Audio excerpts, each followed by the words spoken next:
সুমনদা, আমার কতগুলো বক্তব্য মনে পড়লো, আশা করি তোমারও মনে আছে।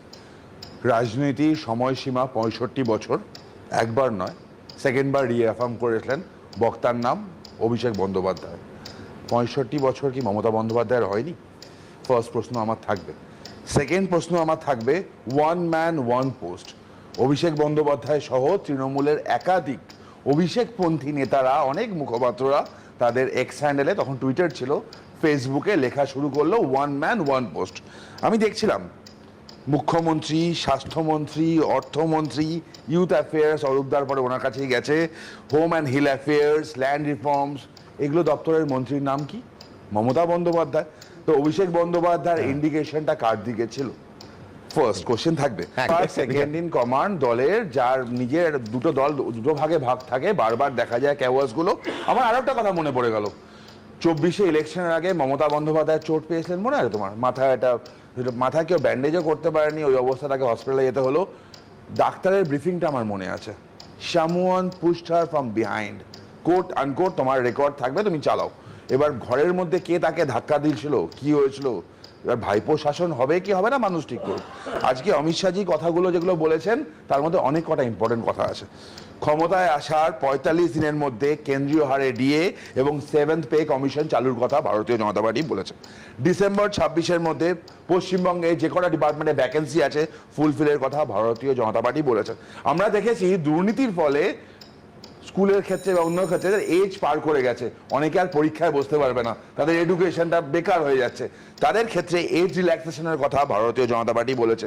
ওমেন এম্পাওয়ারমেন্টের জন্য 5,700 কোটি টাকা অ্যালটমেন্টের কথা ভারতীয় জনতা পার্টি আজকে, আমাদের সর্বোচ্চ নেতৃত্ব আজকে অ্যাফার্ম করে গেছেন।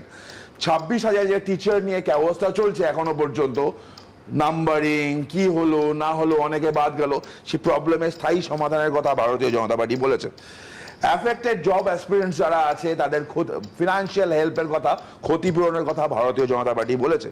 স্কিম যেগুলো আসে সেগুলো পশ্চিমবঙ্গে স্ক্যামে রূপান্তরিত হয়ে যায়, মানুষের কাছে পৌঁছায় না। মানুষের স্কিম যাতে মানুষের কাছে পৌঁছায় তার কথা আজকে অমিত শাহজি বলেছেন। মিউনিসিপ্যালিটি থেকে অন্যান্য ক্ষেত্রে এই সুবিধাগুলো মানুষের কাছে পৌঁছায় না, চুরি হয়ে যায়। মানুষের জন্য আসা টাকা, তৃণমূল নেতাদের অট্টালিকা তৈরি হয়, সেগুলো যাতে মানুষের কাছে পৌঁছায় তার কথা আজকে অমিত শাহ বলেছেন।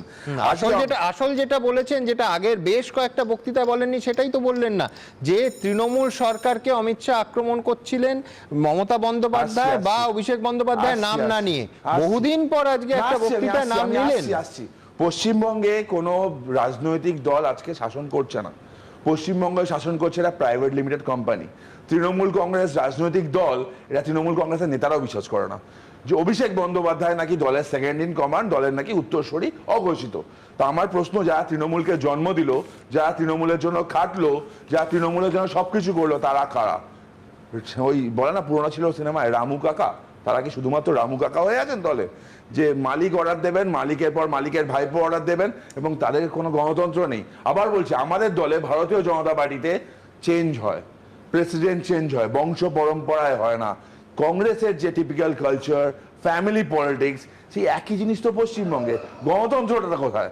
দলে কি আর কেউ নাই সুমনদা? দলে কি লোক কম পড়িয়াছে?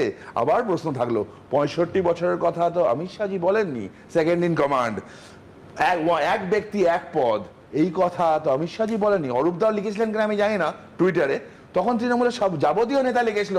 ববিদা বিপ্লব করেছিল, ববিদা বলছিল না এটা হতে পারে না। বিভিন্ন সময় তৃণমূলের নেতাদের মুখে মানে আক্ষেপের সুর শোনা যায়।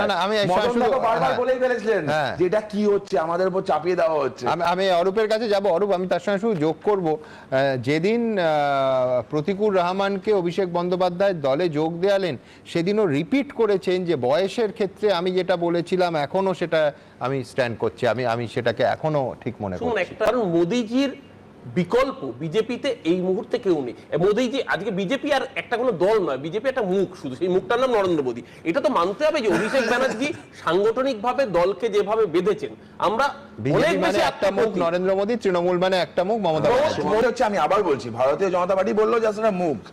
সুমনদা, তুমি অনেকদিন ধরে আছো, বলো রাজনাথ সিং জি, গডকারি জি থেকে শুরু করে একের পর এক আমাদের প্রেসিডেন্ট চেঞ্জ হয়েছে, দলের মানে দায়িত্বে যারা থাকে তারা চেঞ্জ হয়েছে, নর্মাল ব্যাপার।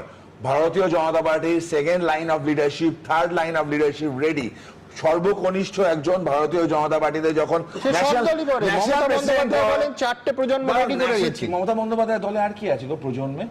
না উনি বলেন, আমি বলছি ঠিক আমি জিজ্ঞেস করতে পারি ভাই পিসি ভাইপো ভাইপো ছেলে এই প্রজন্ম নরেন্দ্র মোদী সবাই আছে।